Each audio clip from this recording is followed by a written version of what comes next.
Hello again, everyone. I wanted to take this opportunity to make an FAQ video. I'm getting some questions and maybe some subtle confusion on exactly how the Keeper League works, how the values were assigned, and how that value increases throughout the seasons if you choose to keep the same player year after year. The first part of this video is going to be an overview of how our Keeper League works. So if you've played in a Keeper League with me before, this is going to be a review. I'm running it the exact same way that I have in the past. The second part of this video is going to be how to value those players on your roster. They have a keeper value, but then they also have a value that they're going at in this draft. And I'm just going to briefly look at how you determine which players are maybe the most valuable to keep on your team. The third part of this video is going to cover trading. Leading up to the keeper lock date, we have the opportunity to trade players or trade draft picks. So if there is a player on a different roster that you have your eye on, you might be able to trade with that owner if you offer them a valuable draft pick.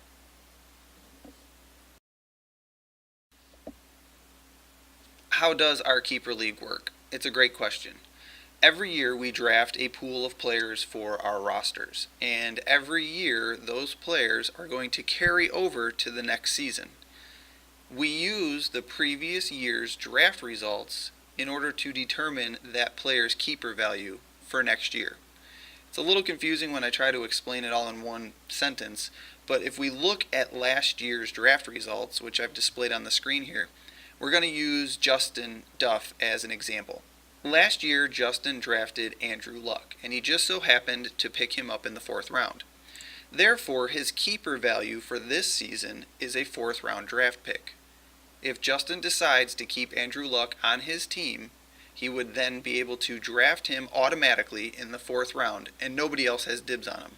And that same rule applies for any player on any team. The number next to the player's name indicates the round that you would be able to keep them in this year's draft. Some of the confusion that is cropping up is because of the free agent to keeper rule that we all voted on. What happens is some of these players that are on your roster at the end of the season were on nobody's roster at the beginning. These players are undrafted free agents. So we had to determine a way to value them for keeper purposes for the subsequent seasons. So what we voted on was the current year's average draft position plus 3 rounds. So looking at Justin Forsett is currently an ADP of a 2nd round draft pick. So that 2nd round average draft position then translates into a 5th round keeper if Duff Domination wanted to leave Justin Forsett on his team for this season. How does this rule apply for future seasons? Which is a great question. We're going to continue to use Justin Duff's team as an example. So looking at Duff Domination, we have 2 really good examples. Andrew Luck was drafted in the 4th round. If he's kept this season, he's kept as a 4th round pick. Same value as he was drafted last season. Now if Justin chooses to keep him again the following season, it's going to cost him a little extra. So his 4th round keeper now becomes a 3rd round keeper. If he chooses to keep him again, it's going to cost him 2 extra rounds to keep Andrew Luck. So he then goes from a 3rd round keeper to a 1st round keeper.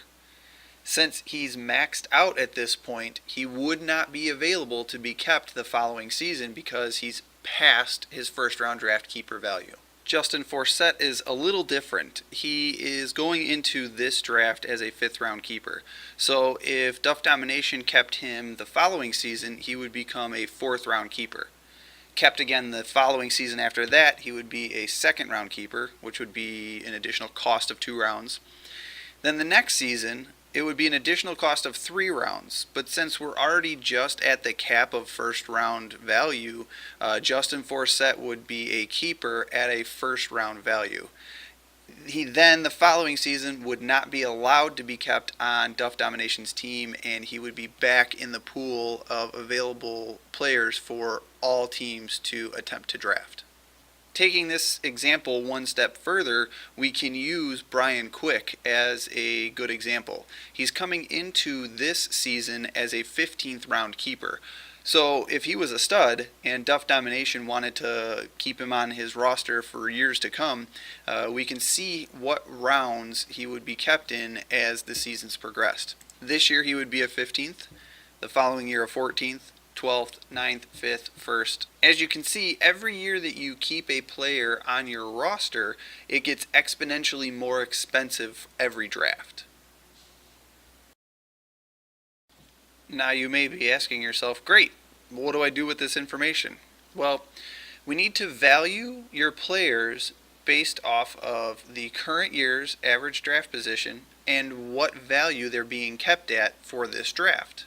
There are tons of tools and tons of resources that you can find online outside of ESPN, but since we're using this to host our fantasy football league, I figured I'd just show this first. The first thing we need to do is figure out the current year's average draft position for our players. And ESPN keeps an updated database based on all of the drafts and mock drafts that are going on countless hours of the day through their ESPN website.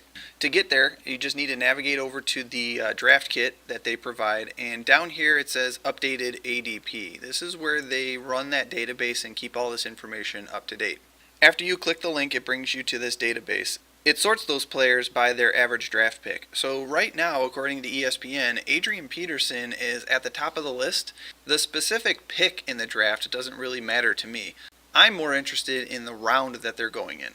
So for example, if I was looking at DeAndre Hopkins on my team, I would come over to my keeper value and see that he is currently being kept in a 9th round. I would then head over to ESPN's average draft position and do a search for this player. When I finally find DeAndre Hopkins, I can see that he is currently being picked up at 37.8 in the draft order. Doing some quick math, I can see that the 37.8th position in the draft actually equates to very high in the 4th round for our league.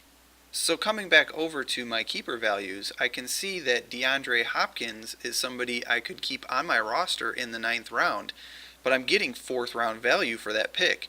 That's a pretty solid keep. Conversely, I also want to make sure that I'm not keeping a player that's way overvalued. If I look at my team again and I'm investigating Terrence Williams, I could keep him this year in the 8th round. But if I come over to ESPN's average draft position and I find that he's being picked up 135th in the draft, that equals about the 12th round. There's no way I'd want to keep a player in the 8th round if I can just draft him off the board in the 12th. Let's talk trades. Maybe your roster isn't the best. Or maybe you've got an abundance of players but you can only keep 2. Trading is a great way to help your roster or maybe get some value out of players that you couldn't keep anyway. Again, let's use Duff Domination as a good example. Let's say that I have my heart set on Justin Forsett, but what could I offer Duff Domination in exchange for a player with some pretty decent value? If I look at our draft board here, I've highlighted my draft picks in orange and Justin's draft picks in blue. Knowing that Justin Forsett would be coming to my team, I would automatically be losing a 5th round pick, or spending that 5th round pick in order to keep that player. I highlighted it black here to remind myself that I have no bargaining power with my 5th round pick. I also need to take into consideration what my other keeper might be on my team. Let's say I'm keeping Mark Ingram in the 11th round. So I've gone in and blacked that one out too, knowing that I have no bargain there. Knowing that Justin Forsett is going in the 2nd round, maybe I want to offer something somewhat similar to that round. Let's say the 3rd. So now if I offer Justin my 3rd round draft pick in exchange for Forsett, I'm losing technically 3 draft picks, 2 for my keepers and 1 for the trade. So maybe I want to consider asking Justin for a late round pick in addition to his player. That way, when I go to the draft, I'm actually drafting in all 16 rounds instead of only having 15. So maybe I would consider asking Justin for his 12th round. So if the trade was to go through, I've made the changes to the draft board here to kind of give an example of how the drafting would go. In the 3rd round, I would have 0 picks because I sent that pick over to Justin in exchange for Forsett. Justin would actually get the 2nd pick in this round and also the 8th pick in this round. Conversely, if we look at the 12th round, Justin would have 0 picks in the 12th round. I would have the 5th pick in that round from my normal pick, but then I would also have the 11th pick in that round from what I traded from Justin. Think about how many draft picks you're actually going to have at the end of the trade. Having only 15 picks in the draft isn't going to kill you. You can always go onto the free agent market after the draft is over and pick up your 16th player. I know this video was a little bit more boring than normal, or maybe I'm boring to you guys all the time, but it's important that all of our members know exactly what's going on and how this whole league is structured. If this video has caused more questions than answers, first, I apologize, and second, send me an email.